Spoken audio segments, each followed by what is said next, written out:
Hi welcome to Kanmani YouTube channel. ಎಲ್ಲರೂ ಹೇಗಿದ್ದೀರಾ? ನಾನಂತೂ ತುಂಬ ಚೆನ್ನಾಗಿದ್ದೀನಿ. ನೀವು ಕೂಡ ತುಂಬ ಚೆನ್ನಾಗಿದ್ದೀರ ಅಂತ ಭಾವಿಸ್ತೀನಿ. ನನ್ನ ವಿಡಿಯೋಸ್ ನಿಮಗೆ ಇಷ್ಟ ಆಗ್ತಿದ್ದರೆ ದಯವಿಟ್ಟು ಲೈಕ್ ಮಾಡಿ, ಶೇರ್ ಮಾಡಿ, ಹಾಗೆ ಕಮೆಂಟ್ ಮಾಡಿ, ಹಾಗೆ ಸಬ್ಸ್ಕ್ರೈಬ್ ಮಾಡಿ. ಇವತ್ತು ಅಗಸೆ ಬೀಜದಲ್ಲಿ ಹೇರ್ ಕೇರ್ ಮತ್ತು ಸ್ಕಿನ್ ಕೇರ್ನ ಹೇಗೆ ಮಾಡೋದು ಅಂತ ನಾನು ಇವತ್ತು ಈ ವಿಡಿಯೋದಲ್ಲಿ ತಿಳಿಸ್ಕೊಡ್ತಾ ಇದ್ದೀನಿ. ದಯವಿಟ್ಟು ವಿಡಿಯೋನ ಕೊನೆವರೆಗೂ ನೋಡಿ. ಇಷ್ಟ ಆದರೆ ಲೈಕ್ ಮಾಡಿ, ಶೇರ್ ಮಾಡಿ, ಕಮೆಂಟ್ ಮಾಡಿ. ಫಸ್ಟು ಒಂದು ಪಾತ್ರೆಗೆ 1 ಲೋಟ ನೀರು ಹಾಕ್ಕೊಂಡು ಅದಕ್ಕೆ 2 ಸ್ಪೂನ್ ಅಗಸೆ ಬೀಜನ ಹಾಕ್ಕೋಬೇಕು. ಚಿಕ್ಕ ಗ್ಲಾಸಲ್ಲಿ ನೀರು ಹಾಕ್ಕೋಬೇಕು. 2 ಸ್ಪೂನ್ ಅಗಸೆ ಬೀಜನ ಹಾಕ್ಕೊಂಡು ಚೆನ್ನಾಗಿ ಕುದಿಸ್ಬೇಕು. ಕುದಿಸೋ ಟೈಮಲ್ಲಿ ಚೆನ್ನಾಗಿ ಸ್ಪೂನಿಂದ ತಿರುಗ್ತಾ ಇರಬೇಕು, ಇಲ್ಲಾಂದರೆ ಅದು ಪಾತ್ರೆಗೆ ಅಂಟ್ಕೊಳ್ಳೋ ಚಾನ್ಸಸ್ ಇರುತ್ತೆ. ಇದಾದಮೇಲೆ ಅದು ಜೆಲ್ ಫಾರ್ಮ್ ಬರೋವರೆಗೂ ಚೆನ್ನಾಗಿ ಬೇಯಿಸಬೇಕು. ಅದು ಬೇಯಿಸಿದ ನಂತರ ಜೆಲ್ ಫಾರ್ಮ್ ಬಂದಮೇಲೆ ಅದು ಬಿಸಿ ಇರೋವಾಗಲೇ ನಾವು ಅದನ್ನು ಸೋಸ್ಕೋಬೇಕು.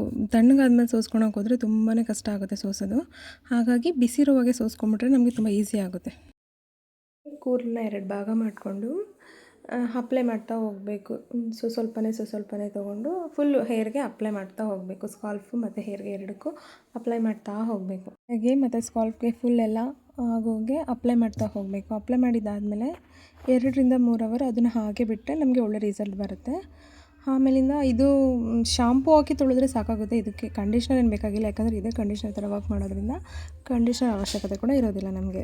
ಆಗಲೇ ಫಿಲ್ಟರ್ ಮಾಡಿದಂತಹ ಅಗಸೆ ಬೀಜನ ಒಂದು ಮಿಕ್ಸರ್ ಜಾರ್ಗೆ ತೊಗೊಂಡು ಅದಕ್ಕೆ ಸ್ವಲ್ಪ ರೈಸ್ನ ಆ್ಯಡ್ ಮಾಡಿಕೊಂಡು ಪೇಸ್ಟ್ ಮಾಡ್ಕೋಬೇಕು. ಪೇಸ್ಟ್ ಮಾಡಿದ ನಂತರ ಅದನ್ನು ಸ್ಕಿನ್ಗೆ ಅಪ್ಲೈ ಮಾಡೋದ್ರಿಂದ ಸ್ಕಿನ್ ಕೂಡ ತುಂಬ ಗ್ಲೋ ಆಗಿ ಕಾಣುತ್ತೆ. ಇದನ್ನು ಟ್ರೈ ಮಾಡಿ, ಇದ್ರ ರಿಸಲ್ಟ್ ಹೇಗಿದೆ ಅಂತ ದಯವಿಟ್ಟು ಕಮೆಂಟ್ ಮಾಡಿ ಹೇಳಿ. ನೋಡ್ತಾ ಇರ್ಬೋದು ನನ್ನ ಸ್ಕಿನ್ ಎಷ್ಟು ಬ್ರೈಟಾಗಿದೆ ಅಂತ. ನನಗಂತೂ ತುಂಬ ಸ್ಮೂತಿಯಾಗಿ ಫೀಲ್ ಆಗ್ತಿದೆ. ಹೇರ್ಸ್ ಕೂಡ ಅಷ್ಟೇ ತುಂಬಾ ಚೆನ್ನಾಗಿದೆ. ನಾನು ಕಂಡೀಷ್ನರ್ ಕೂಡ ಯೂಸ್ ಮಾಡಿಲ್ಲ, ಯಾವುದೇ ರೀತಿ ಸಿರಮ್ ಕೂಡ ನಾನು ಹಾಕಿಲ್ಲ. ಆದರೂ ನನಗೆ ಒಳ್ಳೆ ರಿಸಲ್ಟ್ ಕೊಟ್ಟಿದೆ ಅಂತಲೇ ಹೇಳ್ಬೋದು. ವೀಕ್ಲಿ 1 or 2 ಟೈಮ್ಸ್ ಯೂಸ್ ಮಾಡೋದ್ರಿಂದ ನಿಮಗೆ ಒಳ್ಳೆ ಬೆಸ್ಟ್ ರಿಸಲ್ಟ್ ಸಿಗುತ್ತೆ ಅಂತಲೇ ಹೇಳ್ಬೋದು. Thank you for watching. Bye.